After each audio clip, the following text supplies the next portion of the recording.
Friends, आज का हमारा टॉपिक है डार्विन थियरी और डार्विनिज्म। ठीक है ना। लैमार्क थियरी, देन आया आपका नियो लैमार्किज्म। अभी हमें पढ़ना है डार्विन थियरी और डार्विनिज्म। ओके, तो जरा ध्यान दीजिएगा, इनका फुल नेम था चार्ल्स रॉबर्ट डार्विन। क्या नाम था इनका? Charles Robert Darwin, greatest naturalist and philosopher.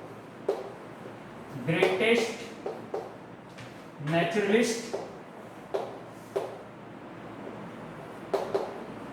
And philosopher in 19th century. Okay, तो 19वीं शताब्दी की बात करें तो चार्ल्स रॉबर्ट डार्विन जो है वो एक महान नेचुरलिस्ट और फिलोसोफर ओके थे। स्पेशली अपॉइंटेड, इनको अपॉइंट किया गया था, अपॉइंटेड अपॉन अ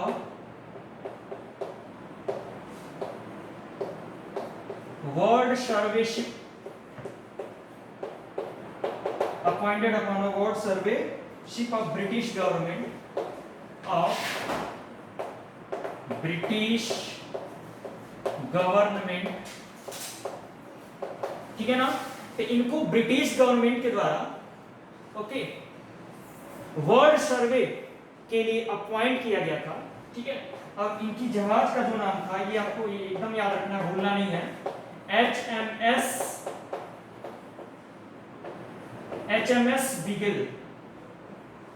ये आपको भूलना नहीं है, HMS बिगल। यानी कि डार्विन सर इसी जहाज पे अपॉइंट किए गए थे ब्रिटिश सरकार के द्वारा। ठीक है ना। इनके जहाज का नाम था HMS बिगल।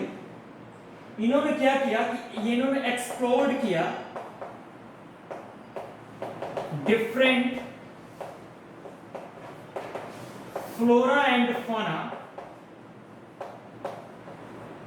ठीक है ना। तो इन्होंने आइलैंड और कॉन्टिनेंट्स पे, डिफरेंट आइलैंड्स और कॉन्टिनेंट्स पे, स्पेशली ये गैलापागोस आइलैंड पे भी गए थे, तो explore different flora and fauna okay on continents and islands, on continents and island 5 years तक।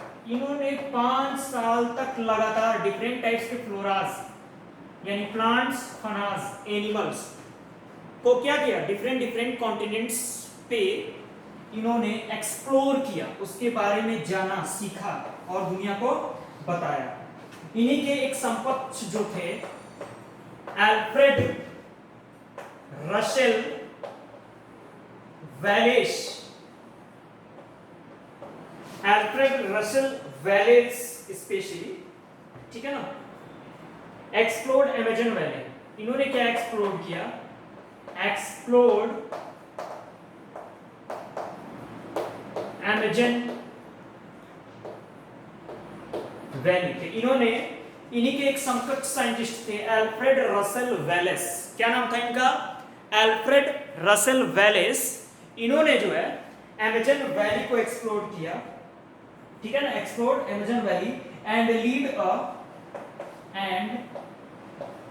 lead a zoological expedition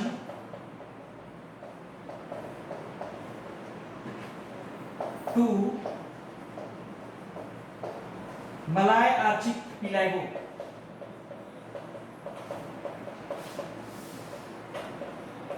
ध्यान दीजिएगा, तो स्पेशली जो अल्फ्रेड रसेल वेलेस थे ओके इन्होंने भी अमेजन वैलीज और डिफरेंट टाइप्स के जो जियोलॉजिकल मलाय आर्चिपिएलागोस पे जो है डिफरेंट टाइप्स के एक्सपेरिमेंट्स यहाँ पर इन्होंने किया। ठीक है, अब जरा ध्यान दीजिएगा,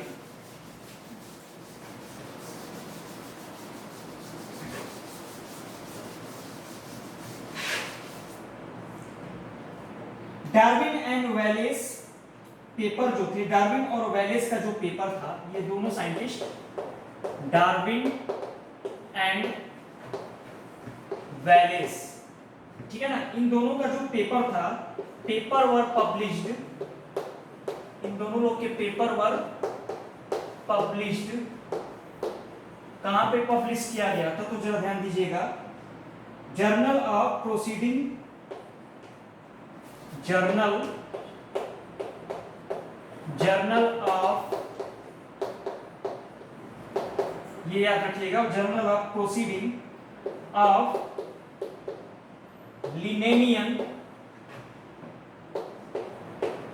सोसाइटी। ठीक है ना। तो डार्विन सर और वेलेस सर दोनों लोग का जो पेपर था वो specially journal of proceeding of Linnean society में, ठीक है ना, पब्लिश कराया गया था। ठीक है ना। अगली बात, Darwin and Wallace jointly propounded theory of natural selection. Darwin और प्लस वेलेस दोनों ने क्या दिया था, एक ही थियरी पे ज्यादातर काम किया था, थियरी ऑफ नेचुरल सिलेक्शन। ठीक है। अभी हम लोग इसको डिटेल देखेंगे कि थियरी ऑफ नेचुरल सिलेक्शन है क्या। और ये दोनों लोग बहुत ज्यादा इन्फ्लुएंस्ड हुए थे माल्थस की बुक से, बोथ इन्फ्लुएंस्ड बाय, दोनों साइंटिस्ट डार्विन और वेलेस जो थे बोथ इन्फ्लुएंस्ड बाय, बुक थी an essay on population, an essay on population. किसके द्वारा दिया गया था, बाय माल्थस। माल्थस नाम के ये फिलोसोफर थे, उनकी बुक से ये बहुत ही ज्यादा क्या थे, इंस्पायर्ड थे। तो अब जरा ध्यान दीजिएगा बच्चे, स्पेशली हम लोग डार्विन थ्योरी के बारे में पढ़ेंगे। ठीक है ना। तो पहला इनका पोस्टुलेट था high rate of reproduction, high rate of reproduction, high rate of reproduction. दूसरा था total number almost constant, total number almost constant. ठीक है ना। अभी मैं एक्सप्लेन करता हूं। Struggle for existence, struggle for existence, variation. Next survival of fittest, survival of fittest, natural selection, natural selection, okay. And last है आपका फॉर्मेशन ऑफ न्यू स्पीसीज या speciation, formation of new species. जरा ध्यान दीजिएगा। तो ये स्पेशली आपको Darwin sir की थियरीज के बारे में मैंने यहाँ पे बता रखा है। ठीक है। Natural selection and formation of new species या ओरिजिन ऑफ न्यू स्पीसीज। अब जरा ध्यान दीजिएगा, एक बात मैं आपको स्पेशली बताने चाहूँ, डार्विन थ्योरी में हाई रेट ऑफ रिप्रोडक्शन। आइए पहले बताता हूं। देख बच्चे, हर जीव के पास रिप्रोडक्शन का बहुत अच्छी प्रॉपर्टी होती है, यानी उसके बॉडी के अंदर जो है, ठीक है ना, वो पोटेंशियल है कि वो अपने जैसा नया जीव उत्पन्न कर सके। एक्चुअल में हमारे इस यूनिवर्स में दो टाइप्स के जीव होते हैं, एक आर सेलेक्टेड एनिमल और एक K selected animal. R selected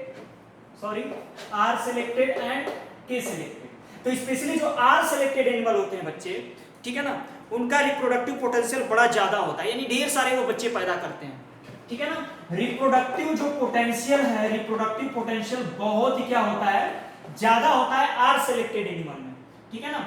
लेकिन इनमें केयरिंग कम होती है, पेरेंटल केयर बिल्कुल जीरो होता है। पेरेंटल केयर जो होगा वो क्या होगा, बहुत ही कम होगा। जबकि जो के सेलेक्टेड एनिमल होते हैं, इनका रिप्रोडक्टिव पोटेंशियल थोड़ा कम होगा। ऐसे कह लो कि ये कम बच्चे पैदा करते हैं, लेकिन इनमें जो पेरेंटल केयर है वो बहुत ही बच्चे ज्यादा होगा। जैसे मान लो आप बर्ड्स की बात कर लो, बर्ड एक बार में 4, 6, 7 अंडे देती है, और यानी पोटेंशियल तो कम हुआ ना, ठीक है ना, लेकिन इनका पेरेंटल केयर बहुत ज्यादा होता है। जब तक बच्चा बड़ा हो जाए तब तक माँ उसके साथ लगी रहेगी, बाप उसके साथ लगा रहेगा। ठीक है ना। जबकि आर सेलेक्टेड जो एनिमल होते हैं इनका रिप्रोडक्टिव पोटेंशियल बहुत ज्यादा होता है। जैसे डिफरेंट टाइप्स की फिशेस हजार थाउजेंड नंबर में अंडे देंगी। अब बताओ अगर 1000 नंबर में अंडे देंगी तो क्या सारे अंडे सरवाइव करेंगे? बिल्कुल नहीं। 1000 में से लगभग 100 या 50 बच्चे ही उसमें सरवाइव करके बड़े हो पाएंगे, ठीक है ना। तो चूंकि इनका पेरेंटल केयर बहुत कम होता है इसीलिए ये ज्यादा बच्चे पैदा करते हैं। तो जरा ध्यान दीजिएगा, हाई रेट ऑफ रिप्रोडक्शन, समझिएगा मेरी बात को। हमारे इस ब्रह्मांड में हर जीव को एक पोटेंशियल मिला है ज्यादा से ज्यादा बच्चा पैदा करने की। जैसे एक एग्जांपल के फॉर्म में मैं ले लूं, अगर एक पेयर आप हाथी ले लो, एलिफेंट्स, और उन पे कोई भी बैरियर काम ना करे तो 800 सालों में पूरी पृथ्वी हाथियों से ही भर जाएगी। ऐसा डार्विन सर ने प्रपोज किया, बताया कि एक्चुअल में हर जीव के पास रिप्रोडक्शन का पोटेंशियल खूब ज्यादा है, वो खूब ज्यादा बच्चे पैदा कर सकते हैं। बात समझ में आई? ओके। लेकिन specially total number almost constant, लेकिन उनका जो टोटल नंबर है ऑलमोस्ट कांस्टेंट, वो कांस्टेंट रहता है। मैं क्या कह रहा हूं आपको कि अगर एक पेयर्ड हाथी है और उनके कई 100 जनरेशन अगर हम देखें तो 800 सालों में पूरी पृथ्वी हाथियों से भर जाएगी। क्या ऐसा होता है? न जाने कितने सदियों से हाथी हैं, लेकिन क्या पूरी पृथ्वी हाथियों से भर गई? बिल्कुल ना जी, क्योंकि ऑलमोस्ट नंबर ऑलमोस्ट कांस्टेंट। क्योंकि ये जो प्रकृति है ना, ये जो वातावरण है ना, ये जो प्रीडेटर्स है ना, उनके नंबर को इंक्रीज होने देते ही नहीं है। भले वो ज्यादा बच्चे भले ही पैदा कर लें, ठीक है ना, लेकिन क्या सारे बच्चे इन्वायरमेंट में सरवाइव हो पाते हैं? बिल्कुल नहीं सरवाइव होता है, ठीक है ना। तो इनका पहला रूल ये था कि high rate of reproduction, total number almost constant. ये प्रकृति उस पर चाबुक लगा करके, जैसे सपोज दैट कोरोना आया हुआ है या डिफरेंट टाइप्स की जो भी महामारियां या एपिडेमिक्स आती हैं, तो ये प्रकृति क्या करता है? उस नंबर को हमेशा कांस्टेंट बनाए रखता है, ठीक है ना। नेचुरल आपदाएं, प्राकृतिक आपदाएं, भूकंप हुआ, जंगल में आग लगना, डिफरेंट टाइप्स की एक्टिविटीज होती रहती हैं। तो जीव कितना भी रिप्रोडक्शन करके बच्चा पैदा क्यों ना कर ले, ये प्रकृति उस पर अपना चाबुक चलाती रहती है और क्या है, उनके नंबर को कांस्टेंट बनाए रखती है। चलिए अब इंटरेस्टिंग बात बच्चे मैं आपको बताऊं, स्ट्रगल फॉर एग्जिस्टेंस, जीवन के लिए संघर्ष। ये जो वर्ड है ना, स्ट्रगल फॉर एग्जिस्टेंस, जीवन के लिए संघर्ष, ये हर जीव करता है। क्या करता है? हर जीव करता है। अरे आपके अगर आंगन में एक छोटा सा घास भी उगा होगा ना, तो वो भी जीवन के लिए संघर्ष कर रहा होगा कि 2 बूंद पानी मिल जाए और मैं भी थोड़ा सा बड़ा हो जाऊं। तो मेरे बच्चे ये ध्यान देना, बैक्टीरिया वायरस से लेके हर जीव क्या है, अपने जीवन के लिए संघर्ष करता है। और तुम बताओ, जब आप जीवन के लिए संघर्ष करोगे तो आपके अंदर क्या है, वेरिएशन या विभिन्नताएं आएंगी। जैसे क्लासरूम में 100 बच्चे होते हैं, ठीक है ना, लेकिन उन बच्चों में से मान लो 5 बच्चे बहुत ज्यादा स्ट्रगल कर रहे हैं, बहुत ज्यादा पढ़ाई कर रहे हैं, तो क्या होगा, उनमें वेरिएशन आएगा। वेरिएशन मतलब वो 95 बच्चों से 95 बच्चों से अलग हो जाएंगे, मतलब बहुत ही शार्प माइंडेड होंगे और उनके मार्क्स अच्छे हो जाएंगे। तो ये आपका स्टडी भी यही बताता है कि स्पेशली स्ट्रगल फॉर एग्जिस्टेंस, अगर जीवन के लिए संघर्ष करोगे तो आपके अंदर क्या आएगा मेरे बच्चे, आपके अंदर स्पेशली वेरिएशन आएगा, आप औरों से अलग हो जाओगे, आप में यूनिकनेस दिखने लगेगी। अब जरा ध्यान दीजिएगा, सर्वाइवल ऑफ फिटेस्ट। पहला हमने देखा स्ट्रगल फॉर एग्जिस्टेंस, जीवन के लिए संघर्ष करोगे तो आपके अंदर वेरिएशन आएगा, ठीक है ना, आपके अंदर वो ताकत आएगी और आप औरों से अलग हो जाओगे। Survival of fittest. अब ये क्या है, अगर आप फिट हो, नेचुरली फिट, जरा ध्यान से समझना, अगर आप नेचुरली फिट हो तो नेचुरल सिलेक्शन, तो नेचर आपको सेलेक्ट करेगी। अगर आप नेचुरली फिट हो तो नेचर आपको सेलेक्ट करेगी। अरे भैया, नेचुरली फिट होने का मतलब ये नहीं कि खूब बॉडी शोले होले हो, ये नेचुरली फिट नहीं होता है, ठीक है ना, अभी बताता हूं क्या होता है। तो अगर आप नेचुरली फिट हो तो नेचर आपको सेलेक्ट करेगी। जैसे मैं 2-3 एग्जांपल आपको बताऊंगा। पहला एग्जांपल है आपका जिराफ का। पहला एग्जांपल क्या है, जिराफ का। अच्छा, लैमार्किस में क्या बोला गया था कि स्पेशली जिराफ जो थे पहले छोटे छोटे हिरणों की तरह थे, ठीक है ना, फिर वहां पर स्ट्रगल फॉर एग्जिस्टेंस, जीवन के लिए संघर्ष हुआ, भोजन के लिए संघर्ष हुआ, और फिर उन्होंने क्या किया, अपने गर्दन और लेग्स को लंबा करके जो है स्ट्रेच करके खाना स्टार्ट किया। और लैमार्क सर ने ये बोला कि उनके जो नेक और उनके जो लेग्स है वो धीरे धीरे लंबे होते चले गए। लेकिन आपके डार्विन सर ने ऐसा नहीं कहा। डार्विन सर ने ये कहा कि स्पेशली आपके इन्वायरमेंट में दोनों तरह के जिराफ थे, लंबी गर्दन वाले भी जिराफ थे, समझना मेरे बच्चे बड़े ध्यान से, और छोटे गर्दन वाले भी जिराफ थे। समझ रहे हो आप इन्होंने क्या बोला डार्विन सर ने कि ना जी, इन्वायरमेंट में उस समय लंबे गर्दन वाले भी जिराफ थे और छोटे गर्दन वाले भी जिराफ थे, लेकिन एक्चुअल में ये जो लंबी गर्दन और लंबे पैर वाले जिराफ थे ना, वो सर्वाइवली फिट हैं। सर्वाइवली फिट मतलब वो ऊंचे ऊंचे पेड़ों से पत्तियों को खा सकते हैं, उनका पेट भर रहा है, इसका मतलब वो सर्वाइवली फिट हैं। तो जरा ध्यान दो, सर्वाइवल ऑफ द फिटेस्ट का अगर बात करें तो यहां पर लंबी गर्दन और लंबा पैर क्या है, सर्वाइवल ऑफ द फिटेस्ट की निशानी है, डोले शोले नहीं, सर्वाइवल ऑफ द फिटेस्ट की ये निशानी है। जबकि जो छोटे गर्दन वाले और पैर वाले जो जिराफ थे, उनको भोजन ना मिल पाने के कारण वो मर गए, क्योंकि घास वास जमीन पे बचा नहीं था। बात समझ में आया? तो ये मैंने पहले रेस्पेक्ट में बताया, क्या जिराफ के रेस्पेक्ट में आपको बताया, ठीक है ना। दूसरा रेस्पेक्ट जान लीजिएगा रैबिट के रेस्पेक्ट में, खरगोश के रेस्पेक्ट में बताएं। जरा ध्यान दीजिएगा, खरगोशों का एक समूह है, उसमें से मान लो 3-4 खरगोश बहुत तेज दौड़ते हैं। तो क्या है, तेज दौड़ना सर्वाइवल ऑफ द फिटेस्ट है, वो अपने आप को फिट रखे हुए हैं, दौड़ तेज रहे हैं, ठीक है ना। और चूंकि दौड़ तेज रहे तो उनके प्रीडेटर, उनके शिकारी उनको पकड़ नहीं पाएंगे और क्या होंगे, नेचुरली सेलेक्ट होंगे, मतलब नेचर उनको सेलेक्ट करेगी, रिप्रोडक्शन होगा और उनकी पीढ़ी आगे की तरफ बढ़ेगी। मेरे बच्चे समझ में आ रहा है? तो यहाँ पर जो सर्वाइवल ऑफ फिटेस्ट की बात की जा रही है वो एक्चुअली किस केस में की जा रहा है, ये स्पेशली दौड़ने से रिलेटेड किया जा रहा है। नेक्स्ट है सेस्नोला एक्सपेरिमेंट। सेस्नोला एक्सपेरिमेंट, जरा ध्यान दीजिएगा, सेस्नोला एक्सपेरिमेंट में क्या है, आपने नाम सुना होगा प्रेइंग मैंटिस का, प्रेइंग मैंटिस, टिड्डा नाम सुना है ना, टिड्डा, उसी तरह ये होते हैं प्रेइंग मैंटिस, और अपने पैरों को ऐसे सिकुड़े रहते हैं, जैसे लगता है कि प्रार्थना वाली मुद्रा में है, प्रार्थना कर रहे हो, ठीक है ना, इसीलिए इनको प्रेइंग मैंटिस बोलते हैं। एक्चुअल में ये प्रार्थना नहीं कर रहे होते हैं, अपने शिकार को बहुत ध्यान से देख रहे होते हैं, ठीक है ना। अब मेरी बात समझो, तो प्रेइंग मैंटिस के केस में क्या हुआ कि प्रेइंग मैंटिस उस इन्वायरमेंट में बड़े बड़े डिफरेंट कलर के थे, इन्वायरमेंट में बड़े बड़े डिफरेंट कलर के प्रेइंग मैंटिस थे।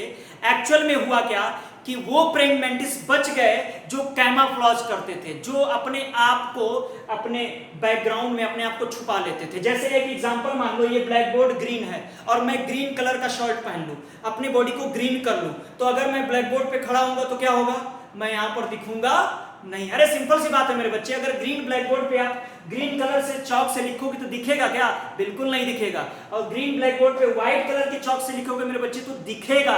इसका मतलब क्या हुआ, कैमोफ्लेज का मतलब होता है एनिमल्स का अपने इन्वायरमेंट में अपने आप को छुपा लेना, अपने कलर को चेंज कर लेना।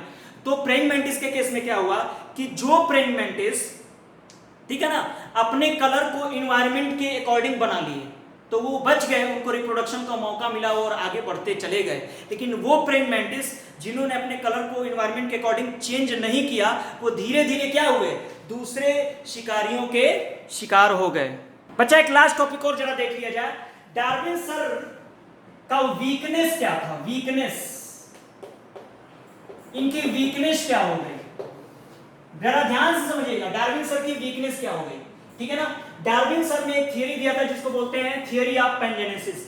अच्छा, थियरी ऑफ पैंजेनेसिस में ये इन्होंने कह डाला कि बॉडी का हर ऑर्गन जो है, ठीक है ना, वो छोटे छोटे जेम्यूल या पेंजीन सिक्रीट करता है।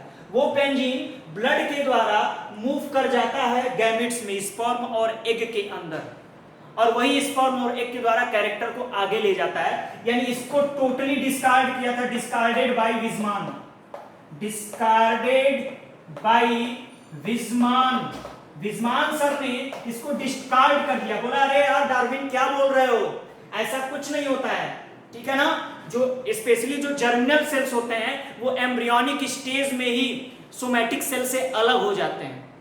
टेस्टिकल्स, ओवरीज के अंदर जो भी ऐसे स्ट्रक्चर्स हैं, जो एपिथेलियल टिश्यूज हैं, जो स्पर्म या ओवा का फॉर्मेशन करने वाले हैं, वो एम्ब्रियोनिक स्टेज में ही अलग हो जाते हैं। अच्छा, डार्विन सर ने क्या बोल डाला थियरी ऑफ पेंजेनेसिस में कि हर बॉडी का ऑर्गन छोटे छोटे पेंजीन्स या जेम्यूल सिक्रीट करता है, और ये ब्लड के द्वारा तैरता हुआ कहाँ चला जाता है, गैमीट्स यानी स्पर्म और एग के अंदर चला जाता है। तो यही था बच्चे थियरी ऑफ पेंजेनेसिस।